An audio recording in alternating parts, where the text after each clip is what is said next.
बिस्मिल्लाहिर्रहमानिर्रहीम। अस्सलामुअलैकुम। कैसे हैं व्यूवर्स? मैं हूं हर्बलिस्ट मौज़्ज़म अली। आज मैं आपको अंडों का ऑयल बनाना सिखाऊंगा, जो बहुत ही सिंपल और आसान तरीका है जिसे आप घर पे इजीली बना सकते हैं।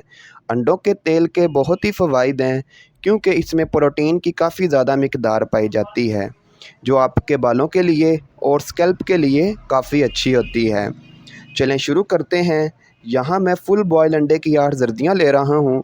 आप हस्बे ज़रूरत ज़्यादा भी ले सकते हैं, जितना आपको ऑयल दरकार है। यहाँ मैं सिर्फ़ 8 जर्दियाँ इस्तेमाल कर रहा हूँ। अब मैं चम्मच की मदद से इन्हें मैश करूँगा। हल्का हल्का दबाते जाएं और मैश करते जाएं। यहाँ मैं मीठा सोडा ले रहा हूँ। ये एक ट्रिक है जो हम एंड पे इस्तेमाल करेंगे। वीडियो को एंड तक लाजमी देखिए, ताकि आप जान सकें ऑयल किस तरह बनता है।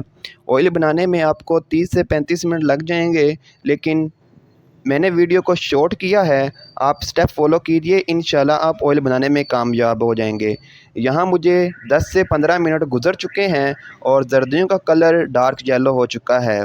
जैसे जैसे इसे पकाते जाएंगे, इसमें एक लुब्रिकेशन सी पैदा होना शुरू हो जाएगी, लेकिन आप चम्मच हिलाते रहें ताकि मज़ीद। अब मैं इसे 10 से 15 मिनट पकाऊंगा, जब तक इसमें से तेज़ धुआं और जर्दियों का कलर डार्क ब्राउन ना हो जाए।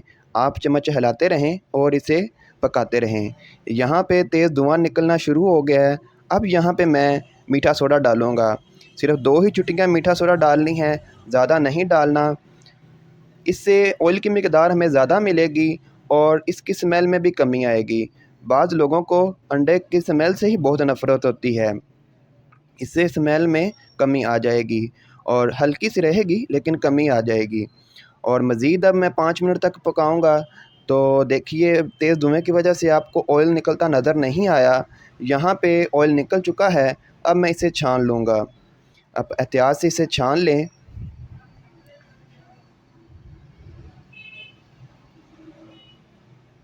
ऑयल काफ़ी गर्म है, तो इसे एहतियात से छानिए।